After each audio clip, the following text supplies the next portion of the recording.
네, 오늘 말씀은 느헤미야 7장입니다. 느헤미야 7장은 예루살렘 경비 담당자 임명과 바빌론 1차 포로 귀한 자들의 명단을 기록해주고 있습니다.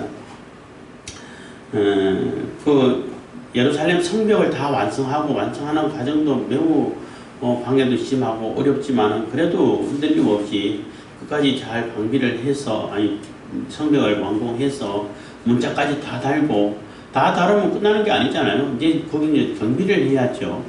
그래서 경비 담당자를 세우고 그 경비 담당자를 통해서 예루살렘을 지도할 수 있는 지도 권력까지 주고, 그래서 느헤미야가 자리를 비운다 하더라도 이렇게 그 시스템이 정상적으로 돌아갈 수 있도록 이렇게 임명해주는 장이에요. 그리고 1절부터 4절까지 그렇게 임명해놓고 5절부터는 포로 1차 포로 귀한 자들의 명단을 다시 한번 기록해주고 있어요. 에스라에 기록해놨는데 왜 이렇게 기록했냐면은 예루살렘 성이 사방으로 다 허물어지고 그냥 다 뚫려 있다 보니까 이게 경비가 안 되는 거예요. 보안이 유지가 안 되는 거예요. 그래서 이쪽에 들어와서 뺏어가고 저쪽에 가서 약탈하고 이러니까 거기서 사람들이 살 수가 없어서 예루살렘에 살아야 할 사람들이 자꾸 딴 데 가가지고 보다 더 안전한 곳에 가가지고 자꾸 이쪽에 가서 살게 됐단 말이에요. 그러니까 예루살렘에 사람들이 별로 없어. 그래서 이제 예루살렘 성벽 지을 때도 그냥 외부에서 들어와가지고 같이 짓고, 또 그 예루살렘 사는 사람들은 자기 집 앞을 중심으로 짓고 이렇게 했단 말이에요. 그래서 그 사람들을 다시 예루살렘으로 이주시키기 위해서 이제는 이제 성벽이 완성되고 또 경비도 세우고 하면은 완전히 이제 그래도 그거 지켜지잖아요. 그러니까 이제 들어와도 살아도 된다 해서 그러한 이렇게 정비하고 또 안정화 작업을 하는 그러한 내용이라고 보시면 됩니다. 그래서 오늘 내용은 그렇게 길지 않고 1절부터 4절까지 내용이고 5절부터는 포로 귀한 자들의 명단을 이렇게 기록한 내용이기 때문에 그렇게 길지는 않을 것입니다. 그래서 예루살렘 성벽을 다 지어놓고 이제는 각 문마다 문지기를 세우고, 이제 물론 그대로 이제 방비를 해야겠지만 세우고, 또 각 성벽에는 이제 순찰만 하면 되잖아요. 당번 정해가지고 순찰만 하면은 이게 안전이 지켜지기 때문에 이제 정상적인 도시 기능을 예루살렘 성 기능을 할 수 있게 됐다는 거죠. 거기서 이제 정상적으로 사람들이 매매도 하고 상거래도 할 수 있고 이러한 정상적인 그러한 도시 기능을 할 수 있게 됐기 때문에 매우 감격스럽지만은 그래도 잘 지켜야 되는 거죠. 성벽만 쌓아놓고 아무도 안 지키면은 또 아무 소용 없죠. 다 기어 들어오고 그냥 또 들어와서 또 몸 부술 수도 있고 한데, 그래서 책임자를 이렇게 정해서 아주 신실하고 신앙의 기본자들을 하는 여호와 하나님의 신앙에 아주 정통한 사람, 그리고 신실하고 능력 있는 사람들을 세워서 이 예루살렘을 이렇게 경비하고 또 지도해 갈 수 있도록 만들어주는 그런 내용이 오늘 7장 내용인 것입니다.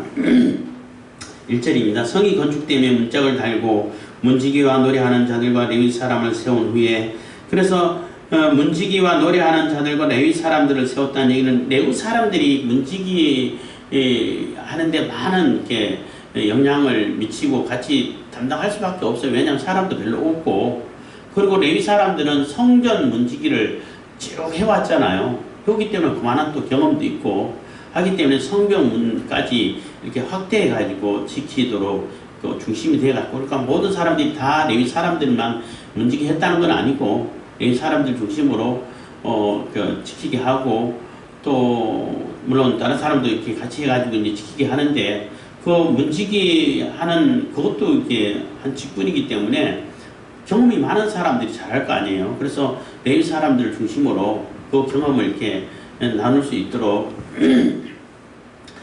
그래서 하게 했는데, 그 얘기는 또 이렇게 상징적으로 얘기하면은 예루살렘 성전만 하나님 계신 곳이 아니라 예루살렘 도시 성 전체가 넓은 의미에서 성전이 됐다라는 의미도 되는 거예요. 레위 사람들이 지키기 때문에 예루살렘 성 자체도 이 성전이 됐다.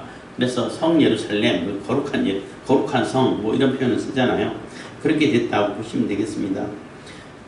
2절 내 아우 하나니와 영문에 관한 하나냐로 함께 예루살렘을 다스리게 하였는데 하나냐는 위인이 충성되어 하나님을 경외함이 무리에서 뛰어난 자라 해서 그 세울 때 누굴 세웠냐면 느헤미야의 아우를 세우고 아우하고 또 한 사람은 하나냐라는 사람인데 이 사람은 정말로 사람들에게 존경받고 정말로 충성심이 강하고 또 하나님을 경외하는 그 경외심이 신앙심이 많은 무리들보다 뛰어나서 어떤 면에서도 다 본이 된다는 거예요. 신앙적으로도 본이 되고 또 일반 사회적으로도 존경을 받는 그러한 위치에 있기 때문에 이 사람이 아주 합당하죠. 아주 합당한 사람이기 때문에 이런 사람 정말 충실하고 또 신실한 사람을 지도자로 세워야 되는 거죠.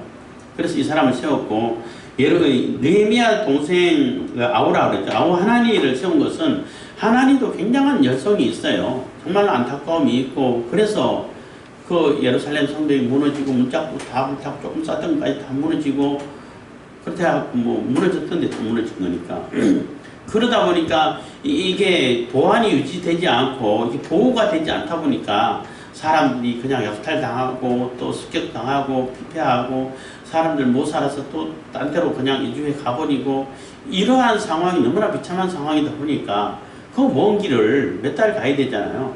느헤미야가 그 페르시아 그 궁전에서 술관을 할 때에 그 형을 찾아가지고 이런 상황이다 하고 호소하는 만큼 호소할 수 있는 그러한 열정이 있는 그러한 신앙심이 있는 사람이에요. 그냥 내 동생이기 때문에 무조건 세운 것이 아니라 뭐 요즘 우리 사회를 보면은 그런 모습 있잖아요. 뭐 실력도 없고 전문가도 아니고 한데 우리 사람이야.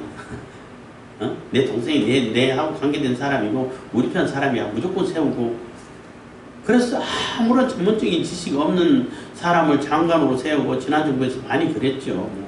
어? 지금 뭐 국회에서도 국회의장이 이렇게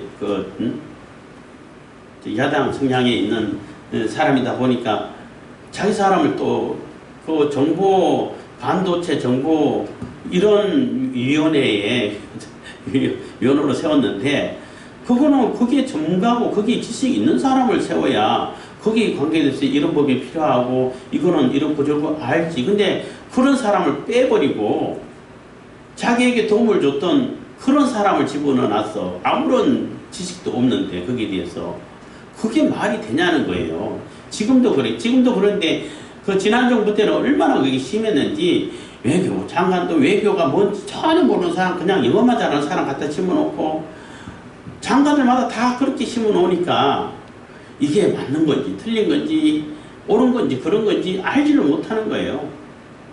그러다 보니까 뭐 맨날 비난만 하고 자기들은 뭐 시키는 대로 다 하니까 좋지만은 일반 객관적으로 볼 때 또 딴 나라에서 볼 때는 저게 나라야 할 정도로 엉망으로 했다는 거예요. 뭐 외교 참사하는데 지난 정부만큼 외교 참사를 많이 겪은 나라도 없죠. 겪은 경우도 없죠. 지금 정부는 뭐 외교 참사가 아니라 참사될 것도 하나도 없었고 억지 그냥 터집이고 그 외교 성과를 얼마나 많이 내고 있어요. 지금 어려운 시기 때 하여튼 자기 동생이라고 해가지고 세운 게 아니라 그만큼 능력이 있고 열정이 있고 또 그 애착이 있고 간절함이 있고 하기 때문에 세운 거예요. 그래서 이 두 사람을 세워서 이 예루살렘을 잘 지도해 갈 수 있고 경비하고 지도할 수 있도록 동시에 할 수 있도록 했다는 것입니다. 이렇게 또 한 이유가 지도력까지 지도할 수 있는 그러한 그 권한을 줘가지고 지도할 수 있게 해준 것은 느헤미야가 또 페르시아로 가야 되잖아. 계속 있기를 안 하고 얼마 동안 여기 있기로 하고 다시 돌아오기로 약속했잖아요. 페르시아 왕에게. 그래서 돌아가야 된단 말이에요. 그러면 그 중간 동안에도 계속 시스템이 돌아가야 되니까 그래서 지도자를 세웠다는 겁니다. 그리고 느헤미야는 일을 다 끝내고 페르시아로 갔다가 다시 또 이렇게 왔다고 그럽니다. 3절 내가 저희에게 이르기를 해가 높이 뜨기 전에는 예루살렘 성문을 열지 말고 아직 파수할 때에 곧 문을 닫고 빗장을 지르며 또 예루살렘 거민으로 각각 빈 반차를 따라 파수하되 자기 집 맞은편을 지키게 하라 하였노니. 그래서 이게 파수할 때 지금 사람도 많이 모자라고 처음이기 때문에 이게 굉장히 이렇게 불안 요소가 많잖아요. 많기 때문에 원래는 해가 뜨면은 이렇게 문 열고 해가 지면 문 닫고 이렇게 했는데 지금 그럴 정신이 아니라는 거예요. 해가 이제 이게 완전히 정오가 아니고 완전히 떠가지고 완전히 밝아졌을 때 누가 봐도 이제 다 식별이 어렴풋이 그러니까 해가 떠오를 때가 아니라 완전히 떠가지고 그 완전히 그 낮이 됐을 때 그러니까 아침 점심과 아침 중간쯤이라고 보시면 되죠. 뭐 하여튼 그 요즘 몇 시에 해가 뜨는지 모르겠는데 한 쉽게 말하면 9시나 10시쯤 돼가지고 이게 문을 열었다고 보시면 돼요. 그래야 방비하기가 좋다는 거예요. 문이 일단 닫혀주면은 뭐 그렇게 많은 인원이 아니라도 문지기 몇 사람만 있어도 충분히 방비가 되잖아요. 근데 문 열어놓으면은 일일이 사람들 살펴야 되고 또 검문을 해야 되고 하면 연연히 말이 필요하니까 많지 않으니까 그렇게 열고 또 이제 해가 완전히 지기 전에 이제 이게 조금 져가고 이제 오후 돼가지고 이제 저녁으로 돼갈 때 그때 일찍 문 닫으라는 얘기예요. 그래서 이 예루살렘의 안전을 먼저 이렇게 보장할 수 이렇게 안전히 지켜줄 수 있도록 그렇게 우선 하라는 거예요. 지금 사람도 안 많고 초기고 하다 보니까 그래서 볼일 있는 사람처럼 얼른 왔다가 얼른 가고 그래야 되겠죠. 4절입니다. 그리고 이제 자기 집 맞은편을 지키게 하라는 얘기는 이 경비하는 사람들이 그래도 많이 부족한 거예요. 부족하다 보니까 그 예루살렘에 사는 집 있는 그 집을 주변에는 그 사람 가깝고 또 사니까 그 사람 그 집안 사람들도 그 집 사람들을 이렇게 불러서 자기 집 가까운 데는 경비할 수 있도록 또 문지기 할 수 있도록 이렇게 했다는 거예요. 그래서 총동원 영이라고도 볼 수 있어요. 몇 명 안 되니까. 4절 그 성은 광대하고 거민은 희소하여 가옥을 오히려 건축하지 못하였습니다. 한 얘기는 그러니까 예루살렘 성이 다 쌓고 나면은 사람 수에 비해서는 굉장히 넓다는 거예요. 그리고 포로 기한해가지고 거기 살아야 할 사람도 자꾸 신변의 위협을 당하다 보니까 뺏기고 그냥 억압당하고 약탈당하고 이러다 보니까 못 살겠다고 자꾸 조금 더 그런 덜한 곳으로 딴 도시 가서 그냥 딴 성에 가서 이주를 해가 버린 거예요. 그러니까 텅텅 비어 있으니까 사람도 모자라고 하니까 일찍 늦게 문 열고 일찍 닫고 성문을 그리고 그 집 사는 사람들 그 집 중간중간에 이렇게 자기가 지키게 하고 어쨌든 보안이 되고 이 성이 지켜져야 되니까 그래야 도시 기능을 하게 되잖아요. 그러고 나서 5절부터는 내 하나님이 내 마음을 감동하사 귀인들과 민장과 백성을 모아 그 보게대로 계수하게 하신 거로 내가 처음으로 돌아온 자의 보게를 얻었는데 거기 기록한 것을 보면 해가지고 처음에 포로 귀환한 자들의 명단을 다른 어떤 수소문 해가지고 얻었다는 거예요. 왜 그것을 얻었냐면은 처음에 누가 들어왔는지 누가 들어오고 어떤 사람이 여기 살아야 되는지 그것을 중요한 정보잖아요. 그것을 근거로 해갖고 다시 예루살렘으로 이주시키고 그래서 이주시켜서 그 성에 충분히 성이 정상적으로 돌아갈 수 있는 그런 인구를 채워 넣어야 된단 말이에요. 그러려면 이 명단이 필요한 거예요. 그래서 이 명단이 중요해서 쫙 적고 있는 겁니다. 그리고 인구가 중요하죠. 우리나라도 지금 인구가 자꾸 줄어가서 굉장히 심각한 상태로 이제 가고 있어요. 가고 있는데 젊은 사람들은 될 수 있으면 애 안 낳으려고 그러고 또 분위기 자체는 자꾸 페미 논쟁해가지고 자꾸 애를 안 낳는 것이 오히려 깨어있는 정신이고 깨어있는 시민이고 이런 식으로 왜곡시키고 자꾸 이상한 제3의 성 해가지고 자꾸 이상한 대로 자꾸 이렇게 분위기를 사람 생각을 이끌어 가가지고 이게 출산율을 자꾸 줄이고 있어요. 그런데 해갖고 다른 데는 줄이더라도 우리 민족은 줄이지 말고 그대로 유지하면은 이 세계를 이렇게 이끌어가는데 아주 중요한 역할을 할 수 있게 돼 있어요. 그래서 인구가 매우 중요합니다. 중요하기 때문에 그 옛날에는 우리 어렸을 때는 산하 제한 해가지고 엄청 뭐 산하 제한하는 그런 캠페인도 많이 하고 광고도 많이 해가지고 애 많이 낳는 걸 그냥 이게 미개인처럼 이렇게 막 뭐라고 그랬는데 그걸 너무 심하게 해가지고 지금 애 안 낳게 되고 또 사회적인 전체 국제 사회적인 분위기도 자꾸 그런 이상한 분위기로 이끌어가고 하다 보니까 점점점 이렇게 출산율이 줄어들고 거기에 뭐 한국 사람들은 그런데 또 예민하잖아요. 쓸데없는데 예민해가지고 더 출산율이 줄어서 뭐 세계에서 1, 2위를 출산율 적은 데로는 1, 2위를 다투고 있어요. 한국은. 그만큼 위급하고 심각한 상태예요. 그래서 일정한 인구가 있어져야 그 사회가 힘있게 돌아갈 수 있어요. 인구가 없으면 아무리 뭘 잘해도 별 힘이 없어. 그래서 인구가 일정하게 유지돼 가야 되는데 그게 이제 잘 안 돼서 참 어렵습니다. 그래서 뭐 중국하고 미국하고 패권 전쟁하고 뭐 중국이 미국을 따라잡을 거다 이런 얘기 할 때에 그 절대 안 된다. 왜냐하면 다른 거는 다 뭐 다른 이유도 많이 있어요. 많이 있는데 인구를 보면은 중국은 완전히 이게 깎여 내려가고 있는 거고 미국은 그대로 내려가고 있어요. 그러니까 조금만 미래 가면은 중국은 미국에 이제 뭐 경쟁 상태도 안 되게 돼 있어요. 지금은 인구가 많지만은 그만큼 인구가 중요하다는 얘기인 겁니다. 그래서 그 인구를 우리가 잘 이렇게 관리를 해서 그리고 요즘은 그래서 우리 사회에서도 애 많이 나오면은 이렇게 애국자로 갖다 주고 지원도 많이 해주고 하잖아요. 그래서 꼭 필요한 아이는 그 인구는 뭐 후손은 이게 번성시켜가는 것이 올바른 것이고 또 성경에서도 이렇게 또 그것을 복이라고 얘기를 하고 있어요. 이슬람이 왜 또 무섭냐면 이슬람은 또 이렇게 아이가 생기는 대로 다 출산하잖아. 그러다 보니까 이 자연 발생 인구가 많아지는 거예요. 그러니까 굉장히 세력이 커지는 거죠. 그래서 그게 굉장히 중요한 거예요. 그거 아무것도 아닌 것이 아니라 아주 중요한 얘기인 것이고 그거는 인구 출산율 이거는 어떻게 할 수 있는 방법이 없어요. 자꾸 나라라 공부하는 수밖에 없는 거지.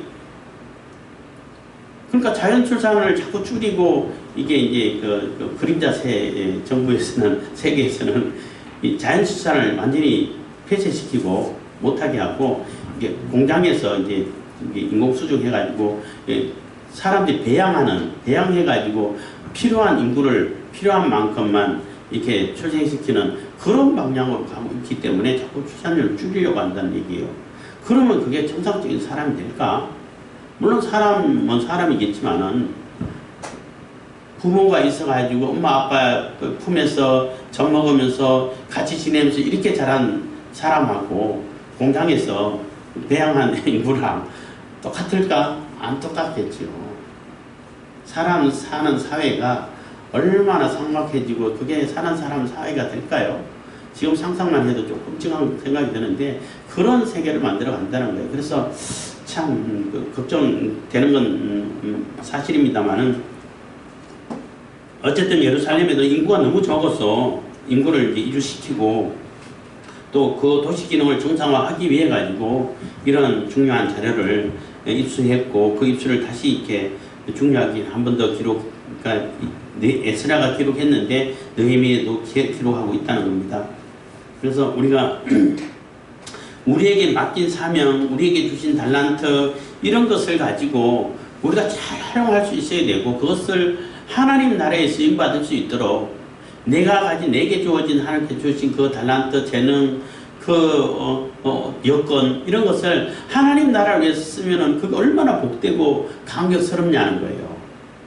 근데 많은 사람들이 이제 간증하고 할 때 보면은 그 돈 많고 뭐 이게 주권이 많고 이럴 때는 엉뚱한데 다 허비해. 그러다 나중에 울고 돌아와서 회개하고 올 때는 빈털터리로 돌아와서 이제 하나님께 봉사하려고 하면 이게 아쉬운 게 많아. 그래도 그때 돌아온 것이 복이에요. 그분은 그때라도 돌아온 것은 정말로 큰 복을 받은 거예요. 근데 조금만 생각해가지고 그 많을 때 돌아와가지고 하나님 나라에서 그것을 썼으면 얼마나 보람되고 얼마나 감격스럽고 하겠냐는 거예요. 그래서 우리가 믿는 성도들도 많은 재능, 많은 것을 이렇게 내게 가진 것이 많을수록 많은 일을 할 수 있잖아요. 그게 훨씬 낫죠. 없는 거 가지고 뭐 쥐어짜가지고 하려고 하는 것보다는 많은 거 가지고 더 많은 일을 하면 훨씬 낫잖아요.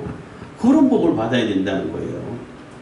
예, 그래서 우리가 성벽만 다 지었다고 해서 끝나는 것이 아니라 그 성벽을 지은 그 성을 잘 지켜나가고 유지시켜 나가는 것도 아주 뭐 중요한 일이 된다는 거예요. 그래서 그것을 지켜나갈 수 있도록 지금 인구가 조금밖에 안 되기 때문에 최대한으로 그 활용해가지고 그 성이 유지될 수 있도록 시스템을, 그러니까 체계를 마련했다는 거예요. 그것을 이제 기록해주고 있는 것이 오늘 7장입니다. 기도하겠습니다. 사랑해 주시는 감사합니다. 이 시간에도 은혜 복을 베푸시는 감사드립니다.